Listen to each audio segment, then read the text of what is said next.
అందుకే ఇక్కడ మనం ప్రారంభంలోనే రెండు చేతులను జోడించి వాస్తవంగా ఎందుకు ఈ నమస్కారం, ఎందుకు ఇలా ఎందుకు పెట్టకూడదు అంటే there are 5 elements in our hand.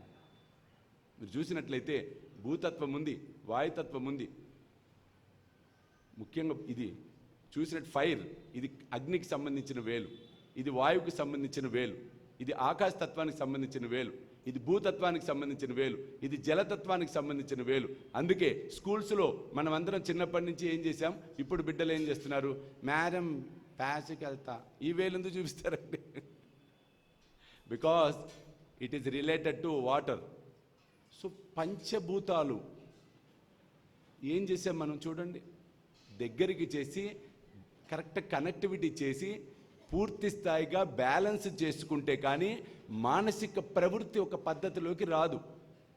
So ప్రశాంతమైన వదనముతో, ప్రశాంతమైన మనస్సుతో పరమాత్ముడికి నమస్కరించినట్లయితే సత్ఫలితాలు వస్తాయి. సో నమస్కారం అనేది భగవంతుడి కోసం ఎంతో, మన కోసం కూడా, అది మనకి ఇక్కడ చెప్పటం అనేది జరిగింది. ముఖ్యంగా మనం చూసినట్లయితే తర్వాత అంశాలన్నీ అసోనసో భావయాలో అంటే నీ యందు భక్తిభావము ఉండియో, మనమే చెప్పేస్తున్నాం చూడండి, లేకయో నీ దరి చేరాం. కాబట్టి నన్ను దయతో కృపతో చూడు. అసోనసో భావాలో తుజి ఆటాయా కృపాదృష్టి పాహే మజకడే సద్గురు రాయా. నీ మీద భక్తి ఉందో, నీ మీద భక్తి లేదో మాకైతే తెలియదు బాబా, కానీ నీ కృప, నీ దయ, ఆ దృష్టితో మాత్రం దయచేసి మమ్మల్ని చూడు తండ్రి అని చెప్పడం జరుగుతుంది. నానాసాహెబ్ చందోర్కర్ రెవెన్యూ అధికారి. ఆ రెవెన్యూ అధికారి దగ్గరికి బాబా పంపిస్తాడు, ఒరే నాన్నని పిలుచుకురండి రా.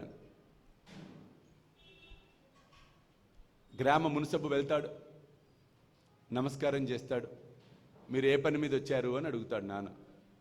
అంటే పనేం లేదయ్యా, షిరిడి సాయిబాబా మా బాబా ఉన్నారు, వారు మిమ్మల్ని చూడాలనుకుంటున్నారు అనగానే నానాసాహెబ్ చందోర్కర్కి చిర్రెత్తుతుంది. ఏయ్ ఎవడరా నువ్వు? ఇవే టెంపర్మెంట్తో మాట్లాడతాడు నాన్న. ఈ బాబాలు గీబాలు నాకు పనికిరావు. ఏదన్నా మీ ఊరికి రెవెన్యూ పరంగా పనులు కావాలంటే అడుగు, లేదంటే పో ఇక్కడి నుంచి. భయపడిపోయి అతను వెళ్ళిపోయి బాబాకి చెప్తాడు, బాబా ఇట్లా అన్నాడు బాబా అని. అలా అన్నాడా? పరిపక్వత, కర్మ పరిపక్వత అని నవ్వేసి వదిలాడు. కొంతకాలమైన తర్వాత మరల పంపించాడు బాబా. అదే మాట అని నాన్న ఏమన్నాడు చూడండి, నువ్వు కనుక ఇంకొకసారి బాబా బాబా అంటే అరెస్ట్ చేయిస్తా అన్నాడు. మరల ఇతను వచ్చి బాబాకు చెప్పాడు. అప్పుడు బాబా ఏమన్నాడు, నవ్వి, అలా కూడా అన్నాడా, సరే కాలమే చెబుతుంది ఎవరిని అరెస్టు చేయిస్తారో అన్నాడు బాబా. మూడోసారి వచ్చేటప్పటికి కలరా వ్యాధి తీవ్రంగా మహారాష్ట్ర అంతా వ్యాప్తి చెంది ఉంది. ప్రజలు బాగా చనిపోతూ ఉన్నారు. కానీ షిరిడీలో కలరా వ్యాధితో ఎవరు చనిపోలే. ఎందుకు? ప్రారంభ అధ్యాయంలో మనం చదువుకున్నాం, గోధుమ పిండి విసిరిన కథ. 4 అమ్మలు వచ్చి బాబా గోధుమలు విసురుతుంటే పక్కకు జరిపి వారు గోధుమలు విసురుతారు. బాబా వద్దంటాడు, బలవంతంగా జరిపేస్తారు. బాబా ఆవేశంతో ఉంటాడు. అక్కల్లో ఒక అక్క అర్థం చేసుకొని పాట మొదలెడుతుంది. నేను పాడతా, నువ్వు విసురు, అది గోధుమలు పోస్తూ ఉంటుంది, ఇదేమో పిండిని పక్కకు లాగుతుంటుంది. పంచుకున్నారు 4 పనులను. ఇంకా ఏమో పాడుతోంది. ఏమిటా పాట? బాబాకు ఇల్లు లేదు, బాబాకు పిల్లలు లేరు, ఈ గోధుమ పిండి అంతా మనకే అని బాబాను అలా చూస్తోంది.